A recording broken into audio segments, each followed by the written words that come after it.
오늘의 주요 뉴스입니다. 윤석열 대통령이 외신 인터뷰에서 우크라이나에서 대량 학살 같은 상황이 일어나면 인도적 지원만 고집하기는 어렵다고 밝혔습니다. 상황에 따라 군사 지원도 검토할 수 있다는 가능성을 처음으로 시사한 건데 대통령실은 여러 전제를 달아 답변한 것이라며 확대 해석을 경계했습니다.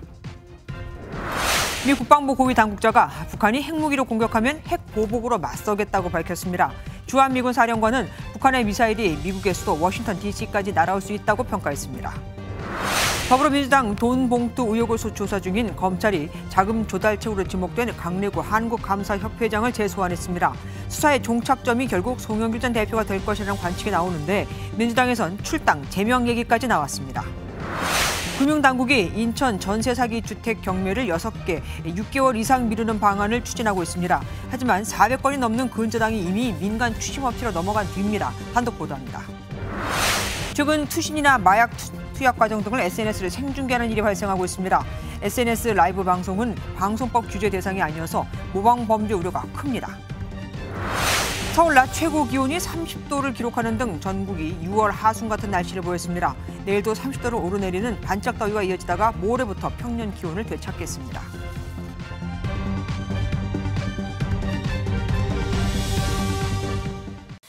반팔, 반바지 차림도 많았던 오늘이었습니다. 비가 그치고 기온이 오르며 하루 사이 계절이 초여름으로 건너뛴 건데 경기 안성은 31.5도까지 치솟았고 서울도 한낮 기온이 30도를 육박하는 등 올 들어 최고 기온을 기록했습니다. 저 소식 최돈희 기자가 보도합니다. 뜨겁게 내리쬐는 강한 햇빛. 거리 풍경은 벌써 여름입니다. 반팔과 반바지 차림에 양산과 시원한 음료수로 더위를 피해보지만 더운 공기로 숨이 차오릅니다. 이제 반팔을 입어야 될 계절이 왔나 이렇게 생각이 됩니다. 때이른 더위에 도시마천은 그야말로 물반 사람반입니다. 더운데요. 여기 있으니까 그네져가지고 시원해요. 경기 안성은 올해 들어 가장 높은 31.5도까지 치솟았고 경기 여주는 30.3도, 강원 영월과 충남 아산은 30도까지 올랐습니다. 서울도 낮 최고 기온이 29.9도까지 오른 곳도 있습니다. 평년보다 10도 이상 높은 6월 하순 기온으로 서울 등 중부 3개 지역은 4월 중순 기온으론 역대 최고 기온을 경신했습니다. 때이른 초여름 날씨의 원인은 구름 한 점 없는 하늘에 땡볕이 직사광선으로 내리쬐는 데다 따뜻한 남서풍이 불면서 지형 효과까지 더해졌기 때문입니다. 우리나라 남쪽에서부터 따뜻한 남서풍이 유입되는 가운데 중부지방은 고기압의 영향권에서 햇볕의 유입도 많아 내일 중부지방은 비가 내리며 기온이 다소 주춤하겠지만 맑은 날씨가 예상되는 남부지방은 경북 경주 31도, 대구 30도 등 고온 현상을 보이겠습니다. 기상청은 이 같은 반짝 더위가 여름 전까지 두세 차례 더 찾아올 것으로 내다봤습니다. MBN 뉴스 최돈입니다. 민주당이 지금 부글부글 끓고 있습니다. 이재명 대표의 조기 귀국 요청에 송영길 전 대표가 거절할 것을 시사하면서 제명 얘기까지 나오고 있거든요. 송 전 대표의 나와는 상관없는 일이라는 해명과는 달리 녹취 파일에 본인 이름이 수차례 올라가 있고 본인이 직접 의원들에게 돈을 챙긴 것으로 의심되는 녹취까지 있으니 이젠 송 전 대표에 대한 수사도 불가피해 보입니다. 검찰은 돈봉투 의혹의 핵심 인물로 꼽히는 강래구 감사를 다시 불렀습니다. 심가현 기자입니다. 더불어민주당 돈봉투 살포 의혹을 수사 중인 검찰이 전달책으로 지목된 강래구 한국수자원공사 감사를 2차 소환했습니다. 지난 16일 첫 조사 후 사흘 만입니다. 검찰은 강 감사와 윤관석 의원이 2021년 민주당 전당대회를 앞두고 송영길 대표 당선을 위해 9,400만 원의 불법 자금 살포를 주도한 것으로 의심하고 있습니다. 검찰 관계자는 공여자군에 대한 조사를 진행하며 자금을 마련하고 전달하는 과정에서의 역할을 확인해 이를 통해 수수자군을 특정하는 단계라고 설명했습니다. 송 전 대표는 돈봉투 전달 사실을 알지 못한다고 밝혔지만 검찰은 당시 강 감사가 송 전 대표에게 보고한 정황의 녹취 파일을 확보했습니다. 내가 그 얘기도 했어. 송만이 형이 좀 연결해줘서 그거 좀 나눠줬다. 그렇게 얘기는 했어 내가. 누구한테? 영길이 형한테. 송 전 대표가 직접 의원들에게 돈을 챙겨주기도 한 것으로 의심되는 대목도 있습니다. 연기령이 그러더라고. 그래서 안 그래도 내가 조금 저 처리해줬어. 더 열심히 하라고 그래서. 연기령이 어디서 이제 구했는지 그런 건 모르겠지만 많이 처리를 많이 했더라고. 검찰은 사안이 중대해 신속히 처리할 필요가 있는 만큼 강 감사에게 조만간 구속영장을 청구하는 방안을 검토하고 있습니다. MBN 뉴스 심가현입니다. 돈 봉투 사건은 우리 모두의 싸움을 무력하게 만들었고 정당성마저 잃게 만들었다. 민주당 내에서 터져나오고 있는 소리입니다. 민주당 최대 의원 모임과 초선 모임, 최고위원들이 모두 송 전 대표의 귀국을 촉구하고 나선 건데 송 전 대표 오는 22일에 입장을 밝힐 것이라며 우선은 또 입을 다물었습니다. 김태린 기자입니다. 이재명 더불어민주당 대표의 귀국 촉구에 22일 현지에서 기자회견을 열겠다고 답한 송영길 전 대표. 사실상 귀국 요청을 거부한 것으로 해석되며 당 지도부에서 비판이 이어졌습니다. 돈을 주거나 받은 게 아니라면서 왜 녹취록에 그런 말들이 들어가 있는 겁니까? 떳떳하다면 피할 이유도 미룰 이유도 없습니다. 민주당 최대 의원 모임인 더 좋은 미래는 입장문을 통해 귀국을 미루며 외국에서 기자회견을 하겠다는 건 책임 있는 지도자로서 매우 부적절한 태도이자 처신이라고 꼬집었습니다. 초선 의원들 역시 송 전 대표의 귀국을 촉구하며 당 쇄신을 주문했습니다. 저희는 이번 기회에 우리 당에 아직 구태가 남아있다면 모두 드러내 일소하고 완전히 새로운 당으로 다시 태어나는 노력을 해야 한다고. 공개적으로 출당이나 제명을 요구하는 목소리도 나왔습니다. 이낙연계 윤영찬 의원은 SNS에 송 전 대표가 입국을 거부한다면 당은 선제적으로 송 전 대표에 대한 출당이나 제명 조치를 취해야 한다고 했습니다. 김기현 국민의힘 대표는 숨는 자가 범인이라며 이재명 대표를 향해 더 이상 머뭇거리지 말고 실체적 진실을 밝히는 일에 더 과감하게 임해야 한다고 강조했습니다. MBN 뉴스 김태리입니다. 이번 돈 봉투 의혹 사건에서 키맨은 송영길 전 대표의 전 보좌관이자 최측근인 박모 씨입니다. 검찰은 돈 봉투 전달 과정에서 7천만 원이 이 박 씨를 통해 넘어간 것으로 보고 있거든요. 실제로 당시 전당대회 때 실무, 그러니까 돈 관리를 다 총괄한 사람이기도 합니다. 송 전 대표가 국내에 없는 만큼 제일 먼저 조사를 해야 할 대상이기도 하죠. 홍조 기자가 보도합니다. 경기도 양평에 있는 송영길 전 대표의 보좌관을 지낸 박모 씨의 집입니다. 취재진은 자택을 찾아가고 여러 차례 통화를 시도했지만 박 씨와 연락이 닿지는 않았습니다. 송영길 대표할 때 보좌관 했었다는 건 알고 있는데 지금은 어디 있는지 모르겠어요. 박 씨는 지난 20대 국회 때 송영길 의원실에 합류했고 당대표 선거 후 정무조정실장으로 임명된 최측근입니다. 2021년 전당대회에서도 실무를 총괄한 박 씨를 검찰은 사건의 키맨으로 보고 있습니다. 검찰이 의심하는 돈봉투 사건의 전체 불법 정치자금 액수는 모두 9,400만 원. 검찰은 강래구 한국수자원공사 상인 감사위원이 이 중 7천만 원을 세 차례로 나눠 박 씨를 통해 이정근 전 사무부총장과 윤관석 등 현역 의원들을 비롯한 당 관계자들에게 전달한 것으로 보고 있습니다. 이 전 부총장은 돈을 넘긴 뒤 박 씨에게 전달했음이라는 메시지를 보낸 것으로도 알려졌습니다. 민주당 핵심 관계자는 MBN과의 통화에서 선거 때마다 돈 관리는 최측근인 보좌관이 한다며 돈 봉투가 전달됐다면 박 씨를 거쳤을 것이라고 전했습니다. 검찰이 송영길 전 대표로 향하는 핵심 길목에 있는 박 씨와 소환 일정을 조율 중인 것으로 전해져 조사가 임박했다는 관측이 나옵니다. MBN 뉴스 홍지호입니다.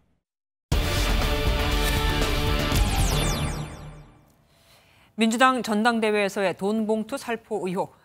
자자들 기미가 보이지 않습니다. 이혁근 기자와 조금 더 짚어보겠습니다. 어서 오십시오. 우선 민주당 분위기 당연히 좋지 않겠습니다. 네, 요즘 의원들이나 당 관계자들에게 전화를 하면 가장 먼저 하는 말, 이제 어떡하냐입니다. 특히 문제를 수습해야 할 송영길 전 대표가 사실상 귀국을 거부한 데 대한 비판이 먼저 나오는데요. 개인적 일탈이라고 선거버린 송 전 대표의 태도에 실망했다는 반응이 많습니다. 개인적 일탈 행위다. 나와 아무 관련 없다. 귀국에서 따로 할 말이 없다. 라고 말하는 송 전 대표의 무책임한 태도를 지켜보며 당원과 국민은 당혹감과 실망감을 감출 수가 없었습니다. 검찰 수사가 진행되고 있지 않습니까? 이 부분에 대해서는 뭐라고 얘기하던가요? 네, 추가 압수수색을 걱정하는 기색이 역력합니다. 한 더불어민주당 의원은 이번 주는 검찰이 속도 조절을 한다고 해도 다음 주쯤 의혹이 불거진 의원실을 검찰이 추가로 압수수색하면 여론이 더 안 좋아질 수 있다고 우려했습니다. 앞서 압수수색이 진행된 윤관석, 이성만 의원실 앞에서 오늘 저희 취재진이 기다리며 두 의원의 입장을 들으려 했지만 끝내 모습을 보이진 않았는데요. 윤관석 의원실은 잠겨 있었고 이성만 의원실은 카메라가 보이자 문을 닫아 걸었습니다. 그런데 친명계 의원들은 이 돈 봉투가 식대 수준이다 이런 발언을 연이어 내놓고 있습니다. 맞습니다. 친명계 좌장으로 불리는 정성우 의원 이야기 먼저 들어보시겠습니다. 대개 실무자들의 차비, 진짜 소위 말하는 기름값, 식대 이런 정도 수준이거든요, 사실은요. 사실 통화를 해보면 비슷한 이야기 하는 사람 정의원뿐만은 아닙니다. 하지만 불법이란 걸 알기 때문에 공개적으로는 절대 할 수 없는 얘기죠. 정의원 역시 비판이 일자 돈의 사용처를 추측하며 불필요한 이야기를 하는 실수가 있었다며 사과를 했습니다. 그런데 오늘 장경태 최고위원이 정의원과 비슷한 발언을 했습니다. 50만 원은 사실 이게 한 달 밥값도 안 되는 돈이긴 하거든요. 정성호 의원이 어제 이 돈이 차비 식대 수준이다 이런 얘기를 했는데 그 말에 공감하시는 건가요, 그러면? 보통 선거 캠프는 오전 7시부터 저녁 11시까지 보통 돌아가거든요. 그러면 3끼를 해도 하루에 3만 원씩 30일이면 그만큼 금액이 들 텐데. 하지만 밑에 사람들은 10만 원만 받아도 난리가 나지 않던가요? 여하간 친명계는 관행이라는 걸 강조하고 싶어하는 듯합니다. 네, 맞습니다. 이재명 대표에게까지 확산할 영향을 고려를 하면 파장을 축소하고 싶은 마음이 큰 걸로 봐야 할 것 같습니다. 하지만 2008년 한나라당 돈봉투 사건에서도 비슷한 수준의 돈이 전달이 됐는데 이미 유죄 판결이 내려지기도 했던 사안이죠. 그래서 당장 비명계에선 이런 안일한 발언에 불만의 목소리가 나옵니다. 어쨌든 이번 사건이 당내 계파 갈등으로 번질 수 있다는 말도 나옵니다. 이런 상태 계속된다면 우려로 그치지 않겠어요? 그렇습니다. 더구나 민주당은 다음 주 원내대표 선거가 예정돼 있는데요. 범친명계에서 김두관, 박범계, 홍익표 의원이, 비명계에선 박강원 의원이 출사표를 던졌습니다. 출마를 준비해온 이원욱 의원이 막판 후보 등록을 포기하면서 비명계 단일화가 이뤄진 건데요. 이번 돈봉투 사건과 이를 수습하는 당 지도부의 움직임이 의원들 표심에 어떤 영향을 미칠지 관심이 쏠립니다. 이런 국내 상황을 송영길 전 대표도 잘 알고 있겠죠. 이번 주 토요일에 어떤 입장을 내놓을지 굉장히 궁금합니다. 지금까지 이혁근 기자와 뉴스추적 함께했습니다. 윤석열 대통령이 4.19 혁명 기념사에서 민주주의는 돈에 의한 매수로 도전받을 수도 있다고 밝혔습니다. 민주당의 돈봉투 사건을 겨냥한 거죠. 또한 독재와 전체주의 편을 들면서도 겉으로는 민주주의, 인권운동가 행세를 하는 경우를 많이 봐왔다며 86세대를 비판하는 듯 했는데 사기꾼이라는 표현까지 썼습니다. 4.19 정신과 정부의 정책 비전 등에 대해 밝혀왔던 통상의 기념사와는 완전히 달랐죠. 원주희 기자입니다. 제63회 4.19 혁명 기념식에 참석한 윤석열 대통령은 혁명으로 지켜낸 자유민주주의가 위기를 맞고 있다고 진단했습니다. 허위 선동과 가짜뉴스, 협박 등이 민주적 의사결정 시스템을 왜곡하고 있다며 민주당 전당대회 돈봉투 의혹을 겨냥한 듯 돈에 의한 매수라는 표현도 썼습니다. 민주주의는 늘 위기와 도전을 받고 있습니다. 독재와 폭력과 돈에 의한 매수로 도전을 받을 수도 있습니다. 윤 대통령은 민주주의 위협 세력들에 대해 독재와 전체주의 편을 들면서도 겉으로는 인권운동가 행세를 한다고 꼬집었습니다. 지금 4.19 혁명 열사가 피로써 지켜낸 자유와 민주주의가 사기꾼의 농락당해서는 절대 안 되는 것입니다. 대통령실 핵심 관계자는 이 같은 발언의 배경에 대해 특정 사안이라기보단 일반적인 현상을 통틀어 이야기한 것이라고 설명했습니다.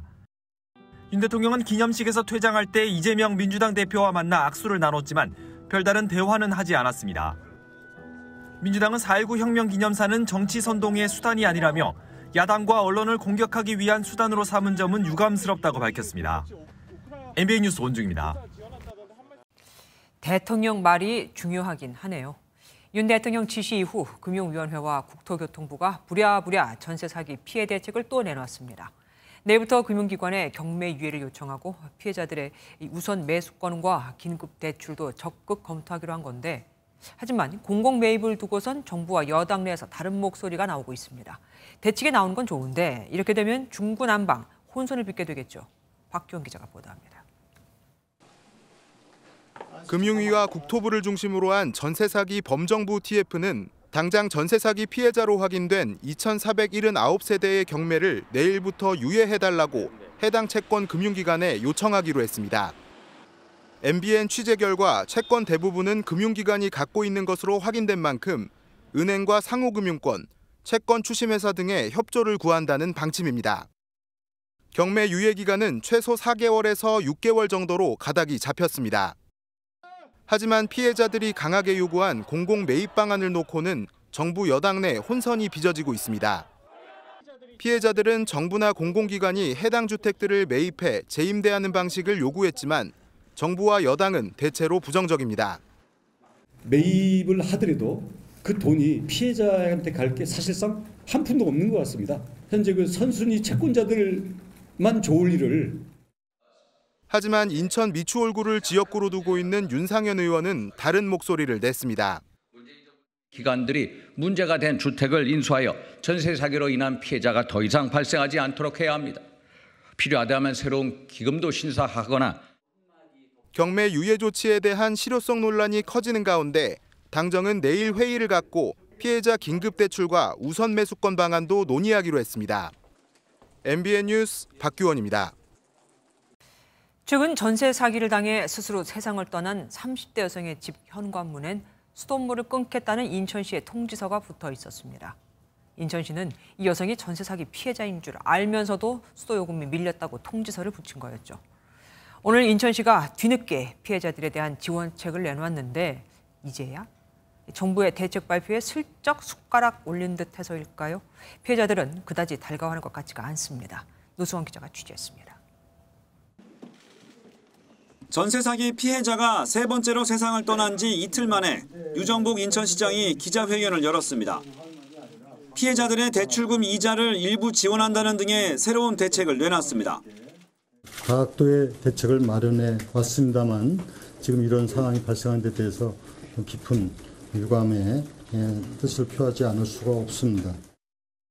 대출 이자와 함께 이사비 지원, 소상공인 대출 지원, 청년 월세 지원이 주요 내용입니다. 지난해 10월부터 인천시가 수차례 내놓은 전세 사기 피해 대책에는 한 번도 나오지 않다가 피해자 사망이 잇따르고서야 만들어진 대책들입니다. 수도 요금이 밀려도 최소한 물은 끊지 말아달라는 요구도 지난해부터 이어졌지만 받아들여지지 않다가 뒤늦게 수용됐습니다. 피해자들은 인천시의 새로운 지원 대책을 믿기 어렵다는 분위기입니다. 이게 궁금한 거예요. 언제 해준다 이렇게 얘기를 하셔야지. 항상 매일 쫓겨나는 사람도 있는데 그 사람들은 오늘도 피해 아파트는 낙찰이 됐습니다. 사람이 들어다가니까 이제 와서 이런 정책을 하겠다? 피해자들은 정부가 경매 중단을 약속했지만 그렇다고 전세 보증금을 찾을 수 있는 건 아니라며 더 근본적인 대책 마련을 촉구하고 있습니다. MBN 뉴스 노승환입니다. 앞서 보신 것처럼 정부는 내일부터 전세 사기 피해 주택의 경매 유예를 금융기관에 요청하기로 했죠. 하지만 MBN 취재 결과 이미 피해 주택에 설정된 400건 이상의 근저당이 채심 추심 업체들로 넘어간 것으로 확인됐습니다. 이들은 민간 업체들이죠. 과연 자기들의 손해를 감수하면서까지 경매를 미뤄줄까요? 계속해서 이기옥 기자가 단독 보도합니다. 인천 미추홀구의 한 아파트입니다. 보증금을 떼일 위기에 놓인 전세 사기 피해자가 거주하는 곳인데 건축왕 남모 씨 일당은 이 집을 담보로 대출을 받았습니다. 매매가가 1억 중후반대인 이 아파트에 걸려있는 근저당 액수는 1억 4천만 원이 넘습니다. 보통 경매에는 시세보다 더 싸게 물건이 나오기 때문에 세입자들이 돌려받을 수 있는 보증금은 거의 없다고 봐도 되는데요. 그 때문에 경매를 막고자 하는 세입자들의 목소리가 담긴 호소문이 아파트 곳곳에 붙어 있습니다. 문제는 선순위 채권자인 A금고가 올해 초 이 대출 채권을 추심업체로 넘겼다는 겁니다. MBN 취재 결과 전세 사기 피해자 집에 설정된 근저당권 1,300여 건 중 이미 412건이 12곳의 민간 채권 추심업체로 넘어간 것으로 확인됐습니다. 이들 추심회사들은 선순위자인 제2금융기관들로부터 해당 주택의 채권을 싸게 사들인 뒤 집을 매각해 돈을 회수하기 때문에 정부 요청에 난색을 나타내고 있습니다. 유예를 하게 될 경우에는 손실이 발생을 하니까 그 손실된 부분을 누가 부담을 할 건지에 대한 결정이 나와야 되거든요. 유예 요청을 받아들인다 해도 경매를 무한정 미룰 수 없는 데다 일단 경매가 진행되면 피해자들에게 돌아갈 몫은 거의 없어 경매 유예가 근본 대책이 될 수 없다는 지적입니다. MBN 뉴스 이규옥입니다. 정부가 뒤늦게 전세 사기 피해자들을 위해 경매 중지 등 대책을 마련하고 있는데 그럼 이미 경매가 진행된 피해자들은 어쩌죠? 사실상 구제를 받을 길이 없습니다. 전세 보증금을 모두 날린 피해자들은 초인종 소리가 두렵다고 입을 모읍니다. 경매 낙찰자, 그러니까 새 집주인일까 봐요. 이혁재 기자가 현장에 다녀왔습니다. 전세 사기 피해 주택 경매가 이뤄지는 법원 앞입니다. 대책위에 따르면 인천 지역에선 1,000채가 넘는 주택이 경매로 넘어갔는데 이 중 100여 채는 이미 낙찰됐습니다. 지난 12월 살던 집이 경매에서 다른 사람에게 낙찰된 A씨. 전세 보증금 8천만 원을 모두 돌려받지 못하면서 긴급 주거 지원을 신청했습니다. 배정받아서 가는 데는 지금 집의 한 3분의 2 정도? 저희가 지금 다른 데 갈 수 있는 형편도 안 되기 때문에 안무를 하고 와이프가 좀 많이 울었죠. A씨가 사는 아파트엔 집을 나가라는 압박을 받은 피해자도 있습니다.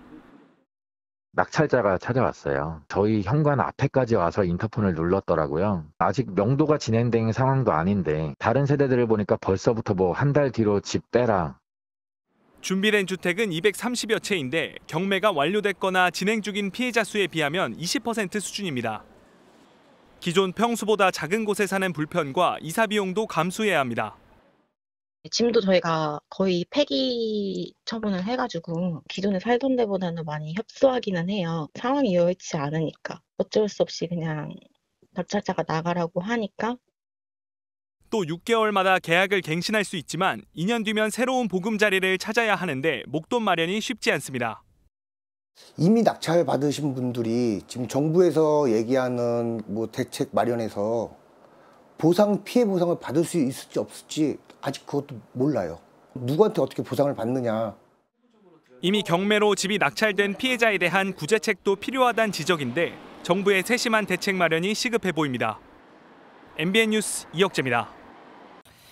윤석열 대통령이 외신 인터뷰를 통해 러시아와 전쟁 중인 우크라이나에 대한 군사적 지원 가능성을 처음으로 언급했습니다.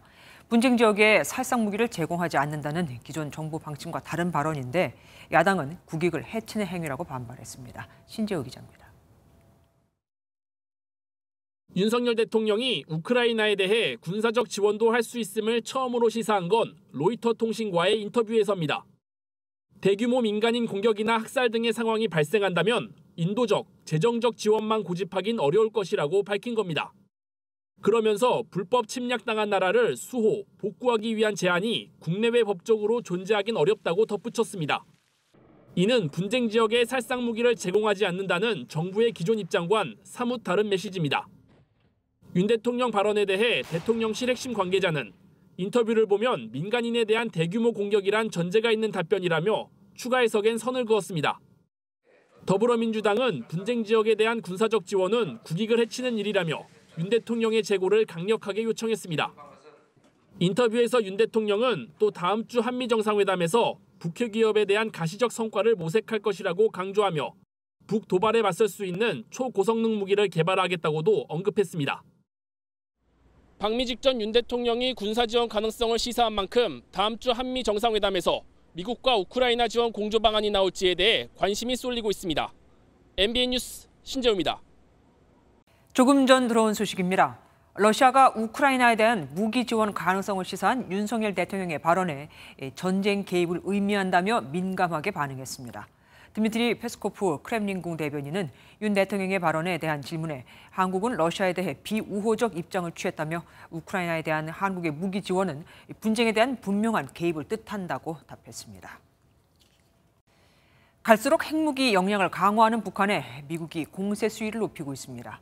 북한의 핵무기 공격에는 핵 보복으로 맞서겠다는 원칙을 강조했는데요.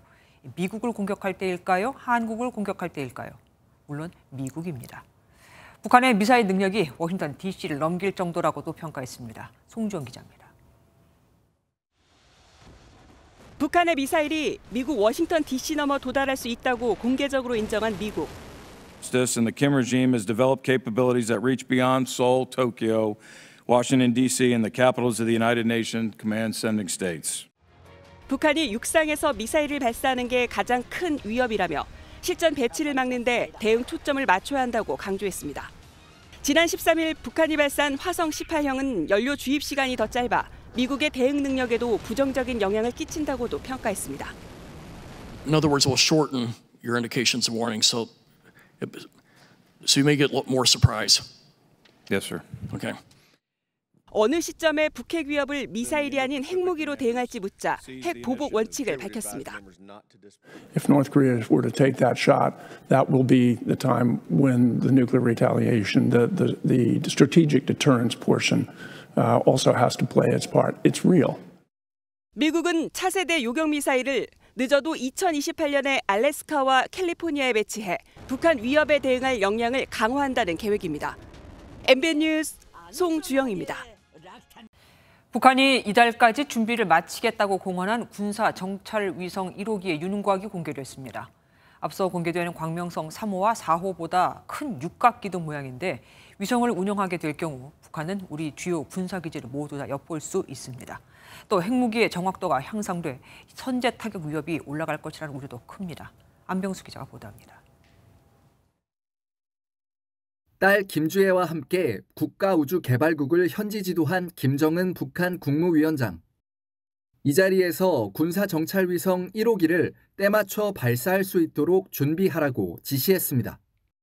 김정은 동지께서는 4월 현재 제작 완성된 군사정찰위성 1호기를 계획된 시일 안에 발사할 수 있도록 비상설 위성 발사 준비위원회를 구성하고 최종 준비를 다구쳐 끝내며 25일 조선인민혁명군 창건 91주년과 오는 26일 한미 정상회담 등이 임박한 시점으로 거론됩니다. 육각 기둥 모양의 위성 윤곽도 공개됐습니다. 현지 지도 장면 등을 종합하면 상단에 태양 전지판 4개를 펼친 모습에 무게는 200에서 300kg으로 추정됩니다. 100kg급으로 알려진 광명성 3호와 4호보다 큰 것으로 고성능의 전자광학 카메라와 1톤 이상의 위성 탑재체 발사가 가능할 것으로 추정됩니다. 위성을 궤도에 올리는 데 성공한다면 국내 주요 군사기지를 모두 엿볼 수 있다는 우려가 나옵니다. 서에서 동으로 돌잖아, 지구가. 그리고 자기는 남북으로 돌고 있고. 그러면 다 촬영할 수 있는 거죠. 북한이 보유한 여러 핵 투발 수단과 시너지 효과를 낼 것이란 주장도 제기됩니다. 우리 군은 한미 정보 당국이 위성 발사 장소 후보인 서해 위성 발사장을 포함한 북한 동향을 면밀히 주시하고 있다고 밝혔습니다. MBN 뉴스 안병수입니다.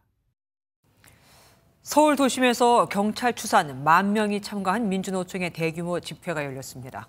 현 정권의 노조 탄압 중단과 노동시간 제도 개편안에 대해 규탄한 건데 시내 도로는 큰 혼잡을 빚었습니다. 이시열 기자입니다. 집회 참가자들이 관을 두고 영정 모양의 피켓을 들었습니다. 상복도 등장해 현 정권 규탄과 노동시간 제도 개편안에 대한 폐기를 요구하는 구호를 외칩니다. 노동시간 폐기하라! 폐기하라! 폐기하라! 폐기하라! 민주노총은 오늘 오후 1시부터 서울 도심 일대에서 죽지 않고 일할 권리 쟁취 결의대회를 열었습니다. 집회 참가자들은 동대문 역사문화공원에서부터 이곳 시청까지 약 3km를 이동한 뒤 집회를 이어나갔습니다. 노동자들의 죽음은 현장에서의 안전은 지켜줄 이유가 없습니다. 이제 눈을 부릅뜨고 싸웁시다. 쌍심지를 켜고 우리의 안전을, 우리의 목숨을 스스로 지킵시다. 금속노조도 오후 2시부터 용산 대통령실 인근과 안국역 일대 집결해 숭례문까지 행진했습니다. 이로 인해 서울 도심에선 극심한 교통정체가 빚어지기도 했습니다. 이번 집회에는 경찰 추산 약 10,000명이 모였는데 경찰은 2,500여 명의 경력을 동원해 집회를 관리했습니다. 민주노총은 다음 달 1일 노동절 노동자대회를 시작으로 7월에는 총파업에 나설 예정입니다. MBN 뉴스 이시열입니다. 요즘은 휴대전화 하나만 있으면 쇼핑이나 팬 미팅은 물론 누구나 온라인에서 실시간 소통을 할 수 있는 라이브 방송이 대세입니다. 하지만 마약 투약 장면을, 투신 장면을, 성적 학대 장면을 생중계한다면 문제가 있겠죠.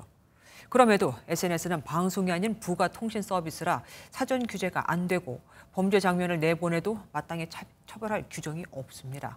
이규영 기자가 취재했습니다. SNS 라이브 방송 도중 갑자기 마약이라고 주장한 물질을 꺼내는 고 전두환 씨 손자 전우원 씨. 이건 하는 겁니다. 이것도 할 거예요. 이거 해도 안 죽어요. 그러니까 다 할 거예요.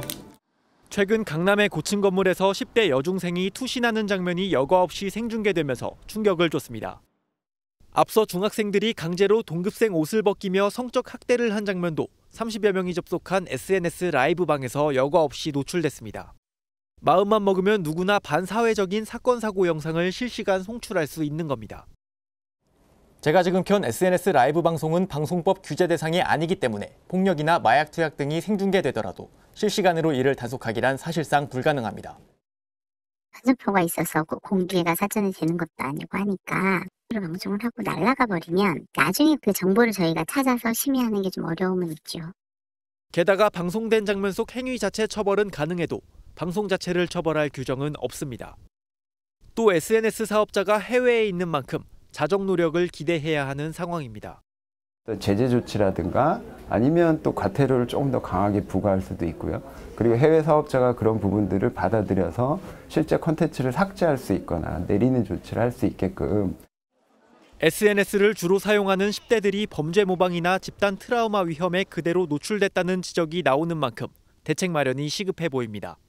MBN 뉴스 이규현입니다. 시가 60억 원 규모의 국산 담배 13만 보루를 밀수입한 일당이 적발됐습니다. 수출용으로 나간 걸 다시 역수입한 겁니다. 동남아에서 한 보루 10,000원에 밀수해서는 국내에서 2, 3만 원에 판매했죠. 합판을 수입한다고 세관에 수입 신고한 뒤 합판 가운데 공간을 만들어 담배를 은닉하는 이른바 심지박기 수법을 썼습니다. 안진우 기자입니다. 베트남에서 수입한 대형 합판입니다. 겹겹이 쌓인 얇은 합판을 하나씩 분리하자 밀수한 담배가 드러납니다. 연합장입니다. 연합장. 네. 또 다른 수입 합판에도 담배가 숨겨져 있습니다. 동남아로 수출한 국산 담배 130만 갑을 다시 국내로 밀반입한 일당이 세관에 적발됐습니다.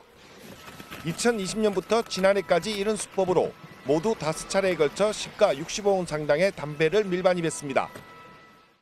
혹시 있을지도 모르는 세관 수사 차량의 추적을 탐지하거나 방해할 목적으로 차량 2대를 미리 배치해 놓는 등 밀수입 계획을 치밀하게. 수출용 담배는 세금이 붙지 않아 동남아 등지에서 저렴하게 유통되는 점을 악용했습니다. 45,000원인 담배 한 보루를 10,000원에 밀수해 국내에서 2~3배 가격을 받고 되팔았습니다. 밀수된 담배 13만 보루 중 3만 보루는 이미 부산 등지에서 유통된 것으로 확인됐습니다. 세관은 남은 담배 10만 보루를 압수하고 일당 6명 중 총책 등 주범 3명을 구속했습니다. MBN 뉴스 안진우입니다. 설탕 가격이 12년 만에 최고치를 기록한 데 이어 소주 원재료인 주정 가격도 1년 만에 또 올랐습니다. 설탕값이 오르면 빵, 아이스크림 등도 영향을 받게 되죠. 식당에서 파는 소주 가격이 6,000원이 된 지도 얼마 안 됐는데 또 소주값이 들썩이게 될까 걱정입니다. 이현지 기자가 취재했습니다. 서울에서 카페를 운영 중인 이금숙 씨. 시럽부터 과일청, 음료에 직접 넣는 설탕까지 사용하는 설탕 양만 한 달에 20kg인데 부쩍 오른 가격이 부담스럽습니다. 20kg 가까이 사용을 하는데요. 작년에 5kg 한 개가 11,000원이었는데 오늘 날짜로 조회해보니까 16,000원인 거예요. 국제 설탕 가격이 12년 만에 최고치를 기록하는 등 원가는 올랐지만 소비자 가격을 올리기도 어렵습니다. 앞으로도 더 오른다고 하니까 너무 걱정인 거죠. 음료에 당연히 가격을 반영을 해야 되는데 사실 카페에서 음료 가격 올리는 게 그렇게 쉽지는 않거든요. 설탕에 이어 소주의 원재료인 주정 가격 또한 10% 가까이 오르면서 식품 가격의 도미노 인상 우려도 나오고 있습니다. 소주 한 병 가격에서 주정이 차지하는 비율은 15%로 원가 부담이 늘어난 상황. 주류 업계는 당분간 가격 인상 계획이 없다는 입장이지만 부담이 좀 가중된 거기도 하고 한데 상반기 중에 인상은 없다고. 소비자들은 물가가 더 오를까 걱정이 앞섭니다. 물가가 지금보다 더 오를 것 같은데 정말 많이 가게에 부담이 될 것 같고 그렇게 되면은 밖에서 음식을 사 먹는 거는 거의 불가능하지 않을까라는 생각. 올해도 원재료 가격 움직임이 심상치 않아 또 식품 가격 도미노 인상이 이어질까 서민들 걱정이 큽니다. MBN 뉴스 이현재입니다. 원숭이 두창 바이러스가 원인인 엠폭스 확진자가 2명 더 나와 18명이 됐습니다. 잠복 기간이 최장 20일이나 돼 접촉자를 중심으로 확산하고 있는 건데 특히 피부 접촉이나 성 접촉 같은 밀접 접촉을 통해 감염되는 만큼 정부는 고위험 시설을 위주로 접촉에 주의해달라고 당부하고 있습니다. 이혁준 기자입니다. 방역 당국이 엠폭스 관련 안내문을 돌린 곳은 특정 집단이 자주 이용하는 클럽과 목욕시설, 숙박시설, 모바일 앱입니다. 엠폭스 확진자가 속출하는 특정 집단 내 감염 확산의 고리를 끊어야 하기 때문입니다. 안전이 되었나 싶었는데 그런 일이 있습니다. 그런 분들이 또 나왔다고 잠깐 나오더라고요. 엠폭스 확진자의 주요 증상은 항문과 생식기 통증을 동반한 국소 피부 병변이었고 발진은 모든 확진자에게 나타났다고 질병관리청은 설명했습니다. 방역 당국은 갑자기 열이 나고 피부 발진이 생기면 바로 신고해달라고 안내했고 접촉자를 중심으로 백신 접종을 독려하고 있습니다. 의료기관에도 의심 환자 신고를 당부했습니다. 지금까지 확진 판정을 받은 엠폭스 환자는 모두 18명입니다. 5명은 해외 감염이고 13명은 해외여행을 하지 않은 국내 거주자로 서울이 5명으로 가장 많고 경기 3명, 경남 2명 순입니다. 주된 감염 경로는 고위험군이 주로 이용하는 시설 중에 밀접 접촉이 일어나는 시설에서 익명의 사람과의 접촉에 의한 감염. 방역 당국은 17개 시도별로 치료 병상을 5곳 이상 지정해 추가 확산에 대비했습니다. 방역 당국은 다중 이용 시설에선 되도록 개인 용품을 사용하고 피부 접촉이 일어나지 않으면 감염 가능성은 희박하다고 설명했습니다. MBN 뉴스 이혁준입니다.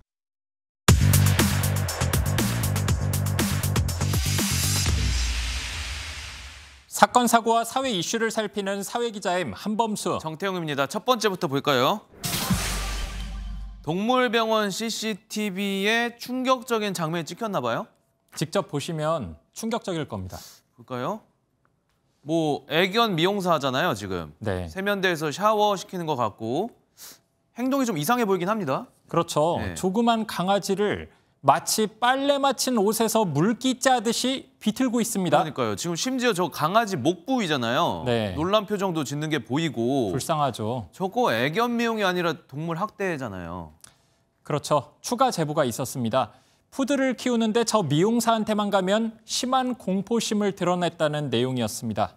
네, 빨리 조치 취해야 되잖아요, 지금 저거. 그래서 해고했습니다. 그런데 다른 동물병원에 재취업했다고 합니다. 동물단체가 해당 미용사를 조만간 고발할 예정이라고 합니다. 동물 학대하는 이런 애견 미용사가 여기 말고 더 있을 것 같단 말이죠.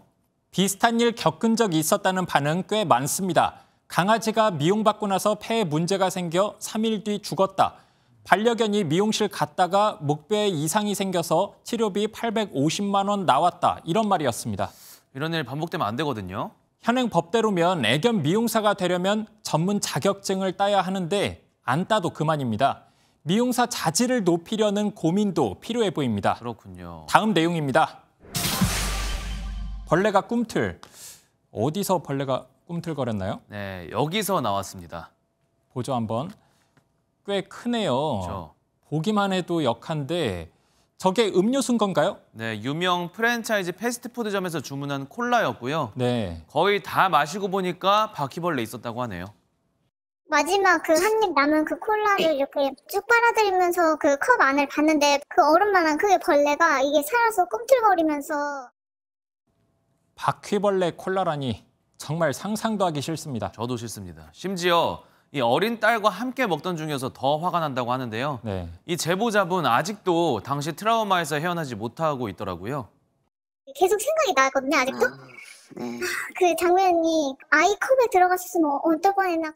말로 담기도 참 그거 빨대 안 꽂아서 먹었으면은 제 입으로 들어가는 거잖아요. 위생 상태가 안 좋으니까 벌레가 나왔을 거잖아요. 뭐 행정 제재나 처벌이나 이런 건 없었나요? 당연히 있었습니다. 식약처로부터 5일간 영업정지 결정 내려졌고요. 본사 측에서도 즉시 관리에 착수했습니다. 식약처에서 이제 행정처분이 5월 초반이었어요. 빠르게 이제 처리를 하고 일정 기간 동안 저희도 이제 매장 청소랑 방역이나 보완을 하는 게 맞다고 판단을 해서 다음 주에 바로 진행을 할 거거든요. 다만 매달 방역을 하고 있고 또 해충이 없다는 그런 위생상 소견도 이미 받았던 상태였다고 해명은 했습니다. 그러니까 벌레가 나중에 들어갔을 수도 있다 이런 말로 들립니다. 그렇죠. 네. 네, 억울한 부분이 있을 수 있지만 매장 내에서 일어난 일인 만큼 책임을 피할 수는 없을 겁니다. 손님이 믿고 먹을 수 있도록 더욱 철저한 관리 부탁합니다. 네, 마지막 키워드까지 볼게요. 신문지에 속았다? 이거 뭐 신문에 오보가 났다 이런 거예요? 아, 그건 아닙니다. 네. 사진 보실까요? 네. 예. 자, 신문지 접어놓은 걸 5만 원권 다발로 착각해서 가져갔던 보이스피싱 수거책이 있었습니다. 내용 궁금해집니다. 네. 지난달 30일 전남 순천에서 노부부가 보이스피싱 전화를 받습니다. 은행 계좌가 범죄에 연루돼 있으니 모두 인출해서 집에서 기다리면 수사관이 가서 가지고 오겠다고 했답니다. 되게 뻔한 수법이잖아요. 근데 이게 은근히 많이 속거든요. 어쨌든 이분들도 속았다는 거죠? 네.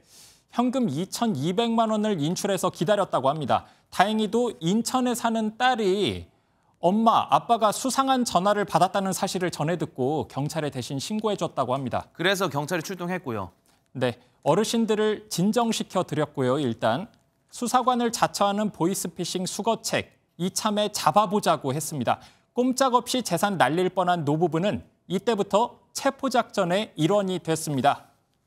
할머니가 좀 불안해하고 무서워하시더라고요. 몸을 떠시고. 저는 아직 전달을 안 한 상태니까 괜찮다고 일단 안심시켜드리고 수법을 자세히 설명이 들었어요. 이렇게 요즘 많이 일어나 보다. 실제로 현금 수거책이 집으로 왔습니다. 할머니가 마치 돈다발 주듯이 신문지를 줬습니다. 네. 그 순간 할아버지는 몰래 잠복해 있던 경찰관에게 통화 버튼을 눌렀고요. 경찰관이 밖에 있다가 현관문으로 달려와서 범인을 검거했습니다. 돈다발 티가 안 났을까요? 신문지를 넣었는데. 보통 현금 수거책은 이야기를 길게 하지 않고 돈 봉투만 잡으면 바로 가방에 넣더라고요. 어쩌다 보니 묘하게 성사된 민관 합동 검거 작전이었습니다. 그러네요. 경찰관의 기지 또한 높게 평가해야겠네요. 네, 오늘은 여기까지 하겠습니다. 사회기자 M이었습니다. 어제 베이징 한복판에서 불이 나 수십 명이 숨졌습니다. 그런데 우리나라 같으면 절대 있을 수 없는 일이 뒤따라 발생했습니다. 당시 상황이 생생하게 담긴 영상들이 밤사이 인터넷에서 모두 다 싹 사라진 겁니다. 베이징에서 윤석정 특파원이 전해왔습니다. 건물에서 시커먼 연기가 치솟습니다. 한 남자가 창밖으로 늘어진 흰 천을 잡고 위태롭게 내려오다 뚝 떨어집니다.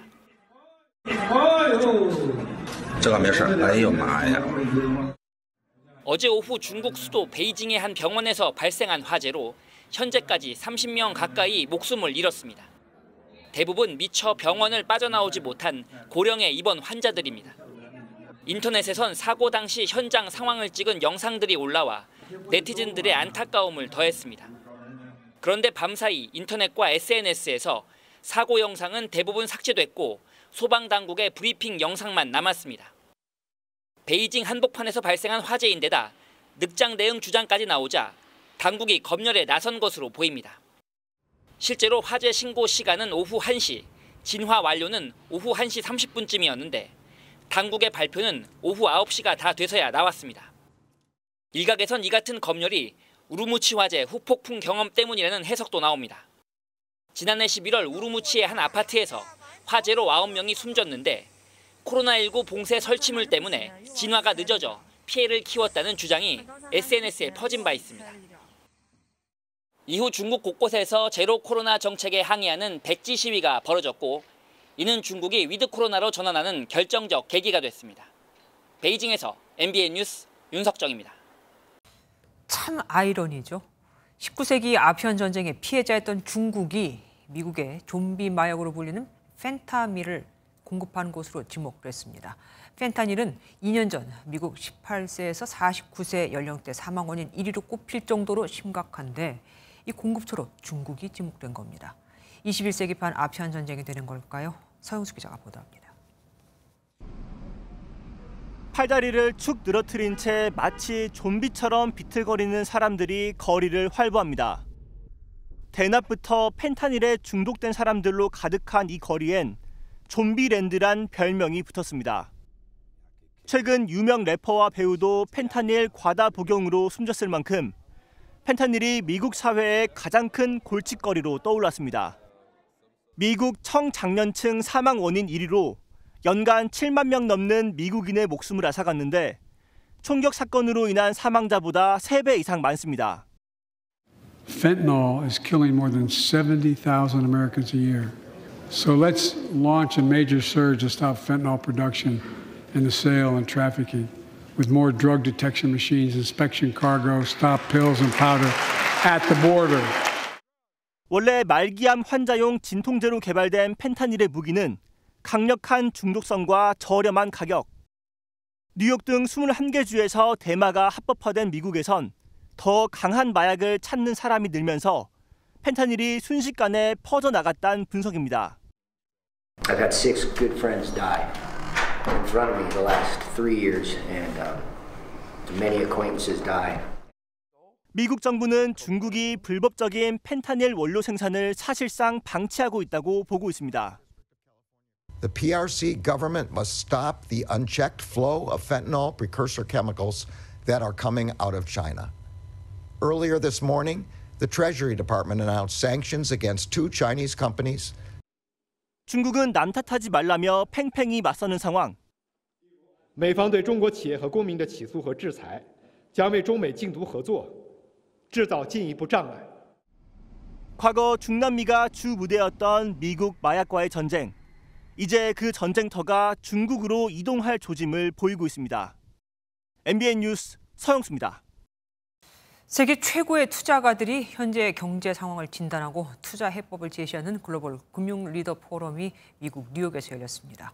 이 자리에선 불확실하고 어려운 시대에도 언제나 기회는 있었다며 다양한 투자 전략이 제시됐습니다. 뉴욕에서 최준학 특파원입니다. 변곡점 앞에 선 글로벌 경제.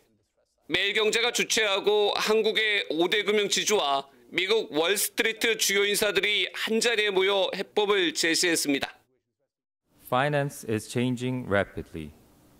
Digital banks offer competitive advantages over traditional banks in terms of efficiency, productivity, and cost.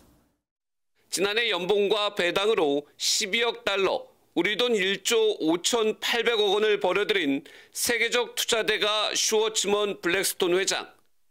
불확실하고 어려운 시대에도 기회는 있다며 잃지 않는 투자로 반도체 다음으로 AI가 될 것이라고 예상했습니다. With ChatGPT and all of these AI new technologies, it's Microsoft or Google or AWS, and that's a good business. 그러면서 전 세계 경제의 40%를 차지하는 미국과 중국이 협력해야 한다며 대립은 경제에 도움이 되지 않는다고 강조했습니다. 에릭 애덤스 미국 뉴욕시장도 행사장에 깜짝 등장해 한국 금융 성장 가능성을 높게 평가하며 적극적인 지원을 약속했습니다. The country you see some of the major leaders in the financial industry come from the Korean American community. You've become giants in this city. 하지만 우리 정부의 국제 금융화 정책에도 불구하고 미국에서는 이런 정책에 대해서 60%가 모르고 있는 것으로 조사됐습니다.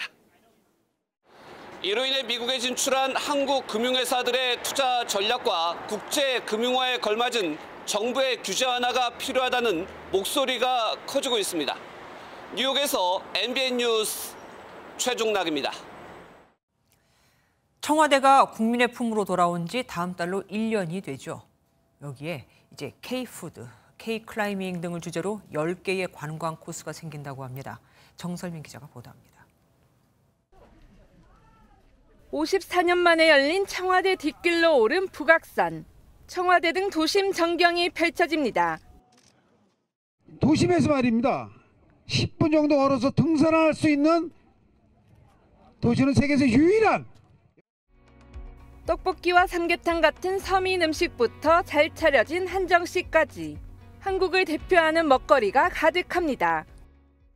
대한민국에 와서 뭘 먹을까 걱정하실 필요 하나도 없습니다. 여기 오시면 다 해결됩니다. 청와대 인근 관광 명소를 테마별로 묶은 10개 관광 코스가 공개됐습니다. 조선왕실 체험부터 근현대 미술 등산 등 시공간을 넘나드는 매력적인 공간들이 모두 담겼습니다. 삼행시 청와대로 한번 하겠습니다. 자, 띄우겠습니다. 네, 운 띄워주세요. 청와대 와보니까 네. 대박이다. 좋습니다. 국립발레단 단장 강수진, 국악인 박애리 등 때로라 하는 인사들이 관광 가이드를 자처했습니다. 이렇게 멋진 곳이 전 세계인의 버킷리스트로 각인시키기 위해서 국민의 품으로 돌아온 지 어느덧 1년을 맞은 청와대. K관광을 대표하는 랜드마크로 우뚝 설 수 있을지 주목됩니다. MBN 뉴스 정설민입니다.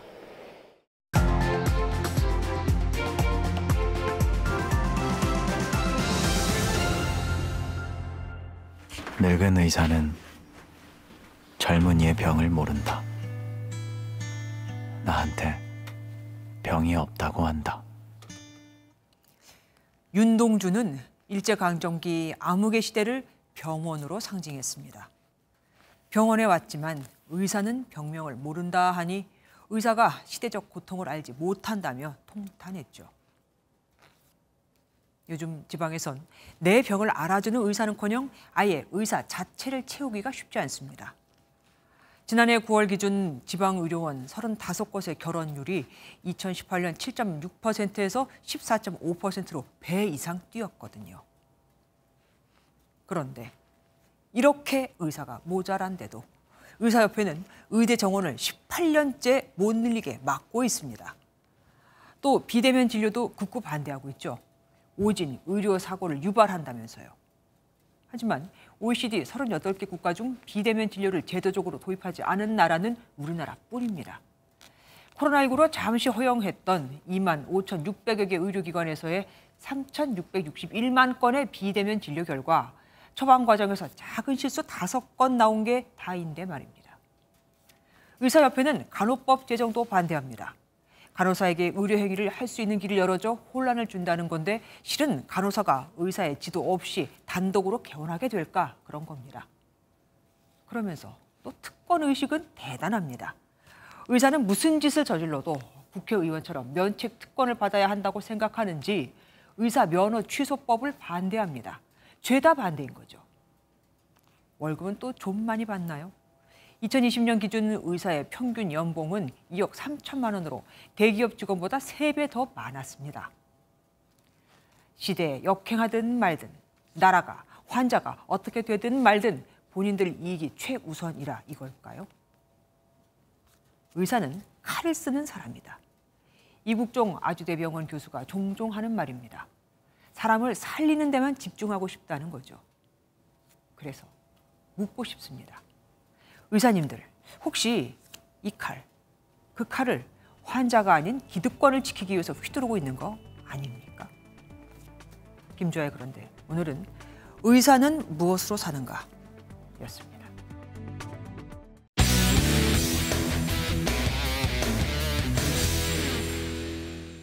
스포츠 뉴스입니다. 0.001초의 숨막히는 승부. 국내 최상위 클래스 자동차 경주 대회인 슈퍼레이스가 이번 주말 개막합니다. 최대 시속 300km를 넘나드는 아찔한 레이스가 시작되는데요. 강재묵 기자가 소개합니다.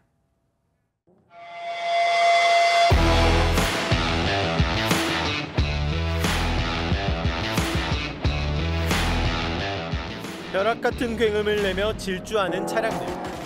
제작비만 3억 원에 달하는 슈퍼카의 속도는 최고 시속 300km를 넘나듭니다. 드라이버들은 긴장 속에 1000분의 1초 속도 전쟁을 향한 준비를 시작합니다. 저희 일반 도로에서는 법에 어긋나기 때문에 이렇게 밟을 수 없거든요. 느껴보시는 속도를 느끼고 정말 처음 느껴보는 그런 느낌이실 것 같아요. 이 시속 100km까지 도달하는데 고작 3초 남짓밖에 걸리지 않는다고 하는데요. 이 선수들이 체감하는 속도 저희가 직접 영상에 담아보겠습니다. 웬만하면 잡으시는 게 나으시죠. 아, 그래요? 몸을 가누기 힘들 정도로 심하게 흔들리는 차량. 직선과 곡선이 수시로 반복되는 코스에도 드라이버의 질주는 멈춤이 없습니다. 한치 양보 없는 대결 속 차량이 부딪히고 밤에는 단어 그대로 불꽃 튀는 레이스가 이번 주말 팬들을 찾아갑니다. 1000분의 1초를 싸우기 때문에 정말 고도의 집중을 통해서 그리고 랩타임을 뽑아낼 겁니다. 그분은 한 바퀴를 얼마나 이제 집중해서 그 선수가 랩타임을 뽑아내는지를 지켜봐 주시면 될 것 같습니다. 지난 시즌 단 1점 차로 우승을 놓친 김재현이 우승 한풀이에 성공할 수 있을지 7개월간 펼쳐질 속도의 향연. 8개 팀 18명 드라이버는 달릴 준비를 모두 마쳤습니다. MBN 뉴스 강재묵입니다. 오늘 마치 초여름처럼 더웠습니다. 중부와 남부 내륙으로는 올 들어 가장 높은 기온을 기록한 곳이 많았습니다. 서울이 28.4도로 34년 만에 4월 중순 기준 역대 최고 기온을 기록했고요. 경기 평택도 30도 선을 넘어섰습니다. 내일 남부 내륙은 오늘보다 더 덥겠습니다. 낮 동안 한여름 더위가 나타나겠는데요. 전남 구례가 29도, 경주는 30도까지 지속했는데요. 단 중부지방은 서울이 19도에 머물면서 고온 현상이 하루 만에 누그러들겠습니다. 단 해가 지면 기온이 금세 떨어지면서 안개가 짙어지겠습니다. 중부 서해안과 호남, 경남 지역은 내일 오전까지 가시거리 200m 미만의 짙은 안개가 끼겠습니다. 내일은 전국에 구름의 양이 많겠습니다. 중서부 지역은 오전 중에 이슬비가 약간 오는 곳이 있겠습니다. 자세한 지역별 내일 기온입니다. 서울이 15도로 출발해 한낮 기온 19도에 그치겠고요. 반면 남부지방은 광주가 27도, 대구 30도까지 지속했고요. 일교차는 더욱 크게 벌어지겠습니다. 주 후반으로 갈수록 기온은 제자리를 되찾겠습니다. 내셨습니다. 안녕하세요. 김주하입니다. 공정하고 신속한 MBN 뉴스, 유튜브를 통해서도 만나보실 수 있습니다. 특히 더 많은 뉴스와 라이브를 보고 싶으시다면 오른쪽을 눌러서 구독하시면 됩니다. 어렵지 않죠? 빠르고 정확한 뉴스로 계속 찾아뵙겠습니다. MBN 뉴스를 시청해주신 여러분 고맙습니다.